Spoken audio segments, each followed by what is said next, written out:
nagarapal ang katiwalian sa pamahalaan sa ilalim ni Pangulong Bongbong Marcos ngayon.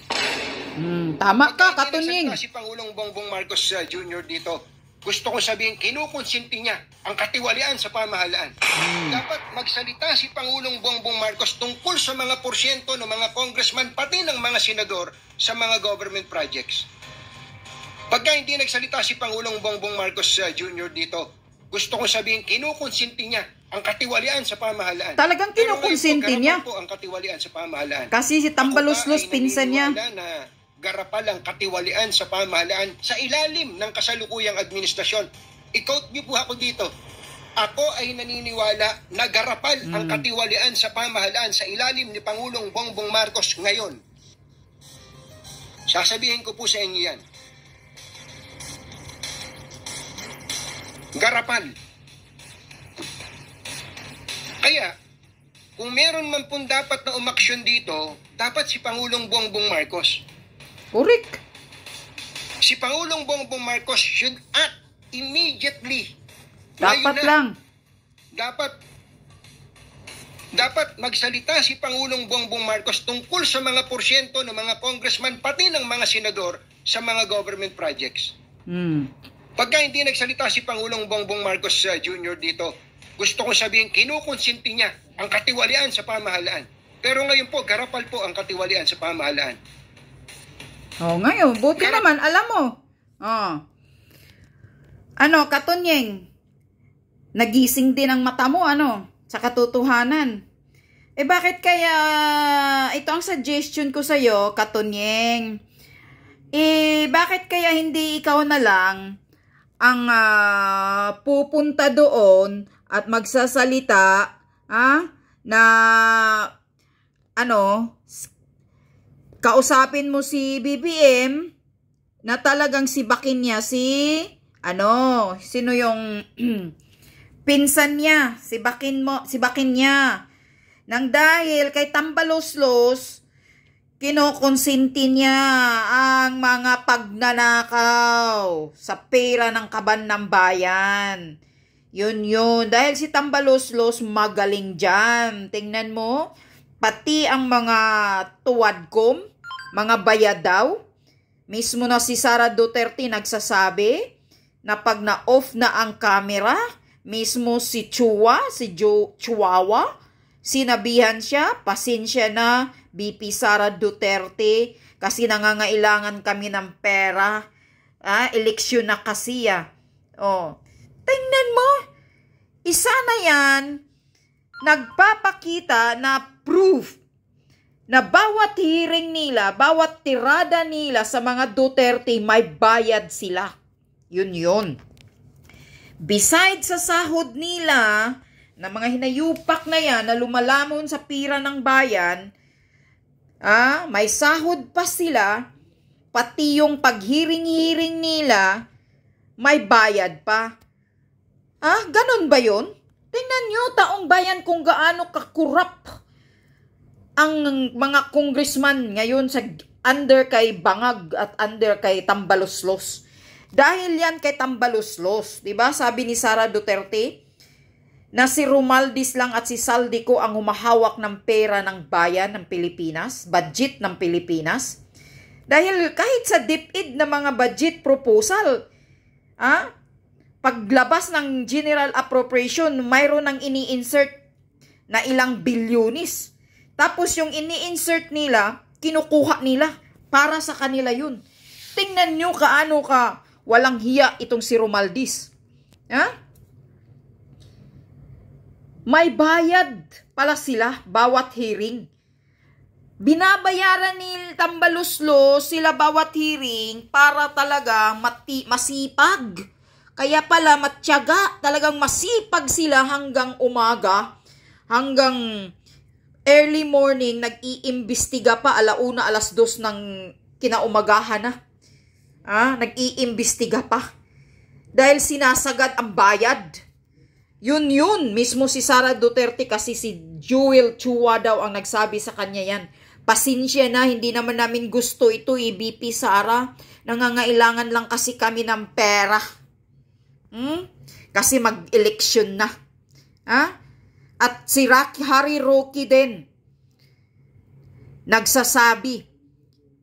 may nagsasabi sa kanya na naririnig mismo sa toilet daw sa CR, na nagsasabi yung congresswoman ba yun ang narinig na, nakuha mo na ba yung bayad mo? Tingnan mo.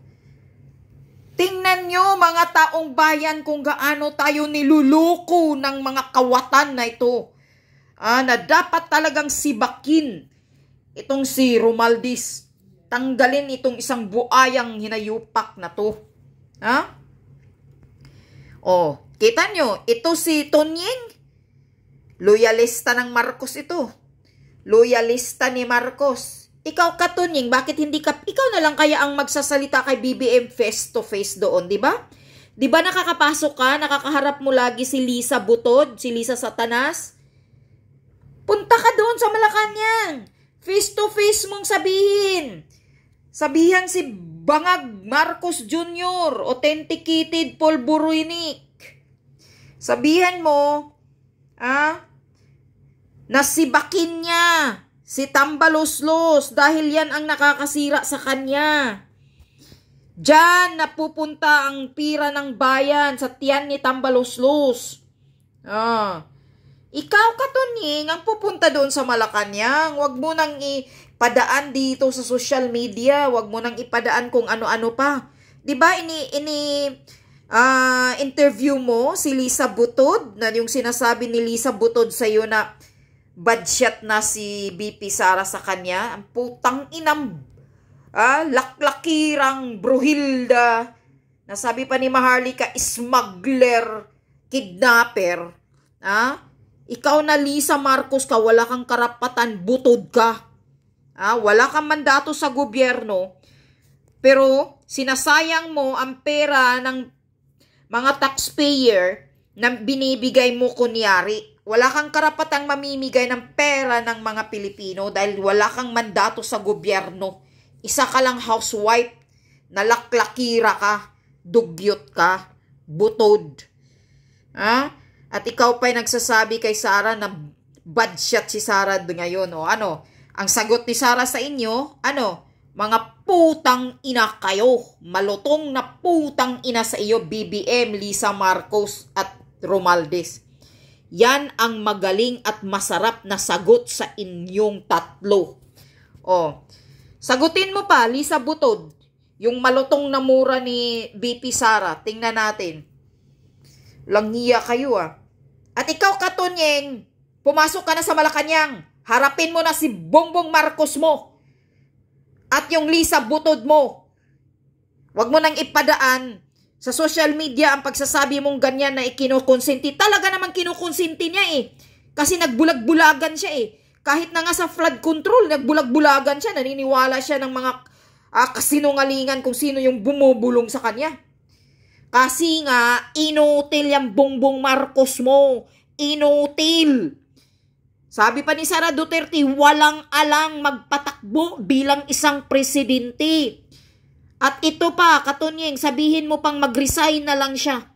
Dahil pinapahamak niya ang lalong lumalala ang sumpa ng Pilipinas pag hindi siya mag-resign. Yan ang tandaan mo. Sabihin mo yan kay Bangag Jr. Mas lalong lumalala ang sumpa ng Pilipinas. Baka siguro araw-araw, maraming kalamidad, bagyo, maraming paghihirap na danasin ng mga ordinaryong Pilipino pag hindi siya mag-resign. Buti pa mag-resign siya dahil isa siyang sumpa sa Pilipinas, ang mga Marcos, mga walang kwinta sa Pilipinas. Sabihin mo yan doon. Huwag mo nang ipadaan sa social media. Ikaw na mismo, makakapasok ka makakaharap mo sila Bangag at si Lisa Butod, di ba, Katunying? Doon ka, sabihin mo wag niyang konsintihin yang Tambaloslos na pinsan niya na isang garapalan, malaking kawatan. Sabi pa ni Sara Duterte, kawatan ang Romualdez na yan. Kumakamkam ng legal at illegal na pira sa pugo, smuggling daw, at sa droga din daw. Sabi ni Sara Duterte, yan ang sasabihin mo kay Bangag na sibakin niya ang Romualdez na walang kwintang kawatan. Yan ang sasabihin mo. Punta ka na, Katunyeng, sa Malacanang. Naniniwala ka na pala ngayon. Buka na pala yung mata mo ngayon. Nagising ka na pala sa katotohanan. Naggarapala ng korupsyon.